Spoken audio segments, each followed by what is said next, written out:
Okay, welcome to Ask Energy. This is a free service that I'm providing to anyone who wants to submit a sport nutrition related question to myself or one of my team of sport dietitians here at Energy Performance.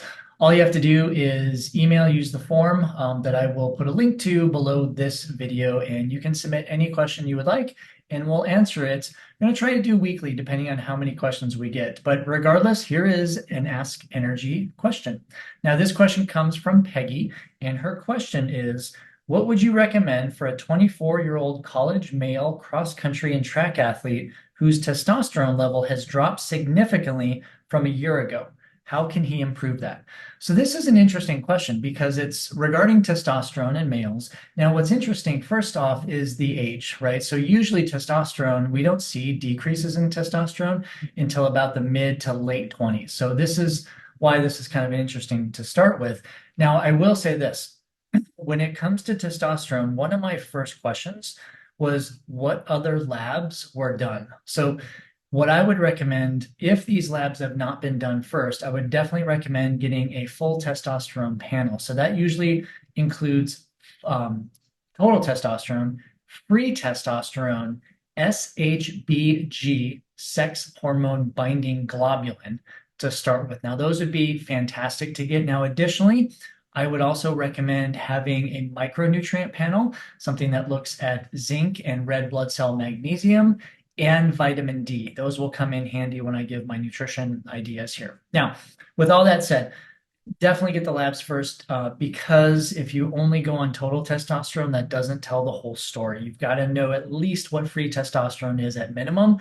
And then at that SHBG is super helpful also. Okay, so now the what to do about this. Well, first thing, look at exercise. Now, of course, this is a male 24-year-old track and cross country field athlete. So we know probably straining a lot, he's running a lot.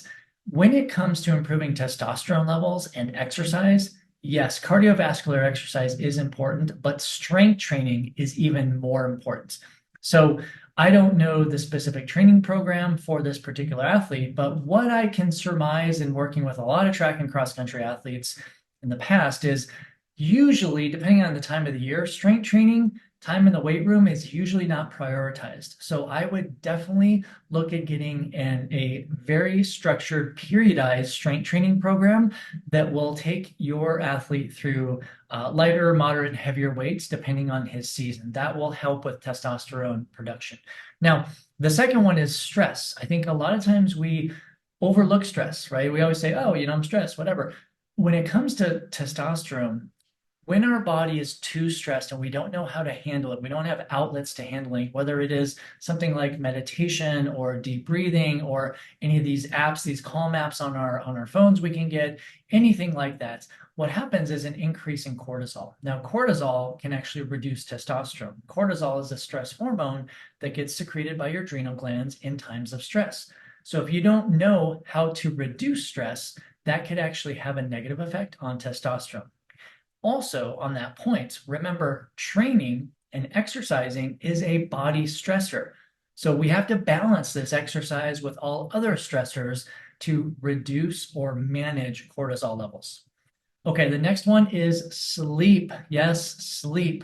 Again, 24-year-old, I'm not making any judgment or anything, but I'm guessing maybe sleep patterns may not be great.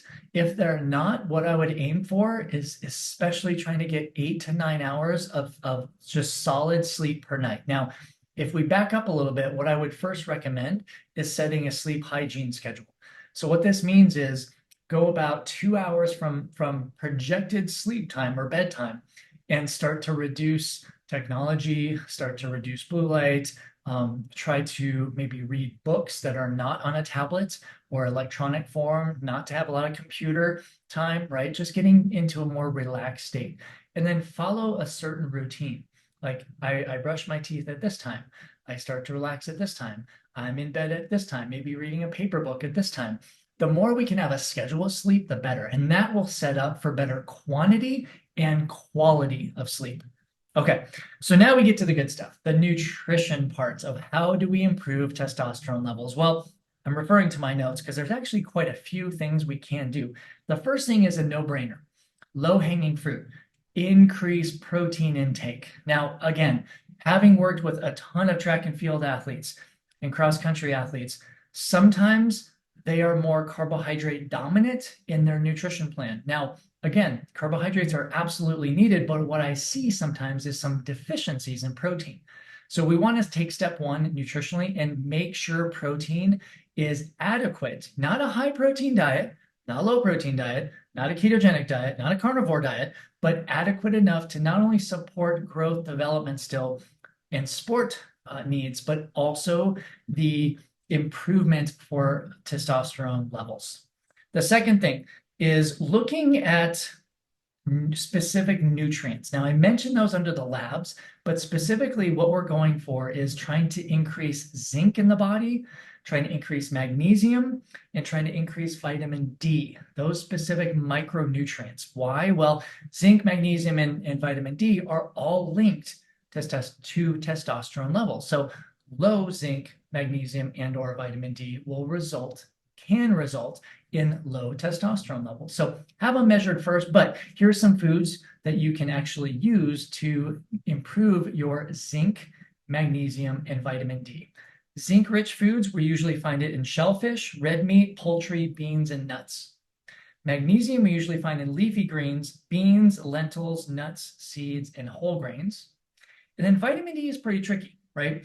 Usually you have to search for vitamin D rich foods, and that is why a lot of individuals and athletes take vitamin D supplements. Please do not take a vitamin D supplement without having your vitamin D measured first in blood work. But a lot of times we move to vitamin D supplements because it's very difficult to consume enough vitamin D from vitamin D rich foods if your vitamin D levels are very, very, very low. Okay. So the next one is looking at omega-3 fats. So there is an association between omega-3 fats and testosterone also. Now, these healthy fats are found in things like fish, like our salmon, our mackerel, our trout, our sardines. Those are fantastic sources of omega-3.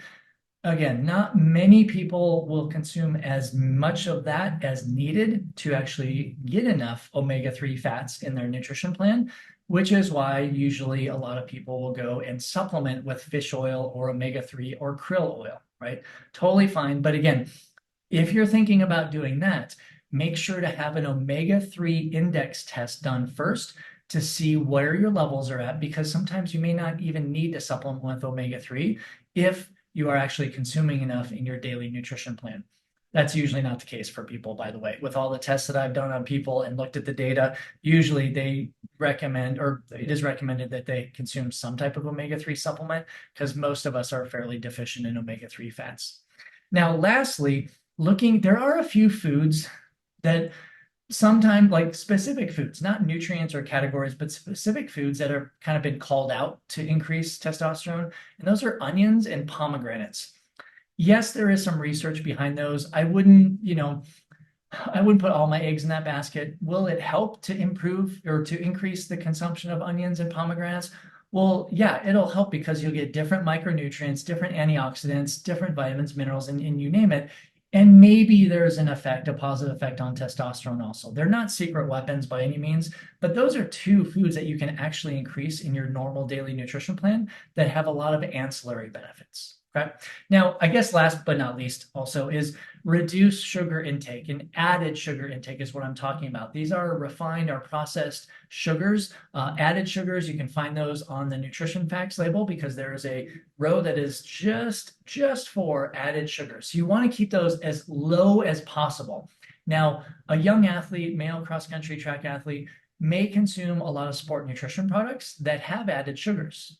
There is a time and a place for those, but again, not in the off season and not in the outside of competition season. So I would just be wary of those things in particular and any added sugar foods that may be added to his nutrition plan. So there is a list of things that you can do to improve testosterone levels. If you have more follow-up questions, email me at the link below, and I look forward to answering the next question.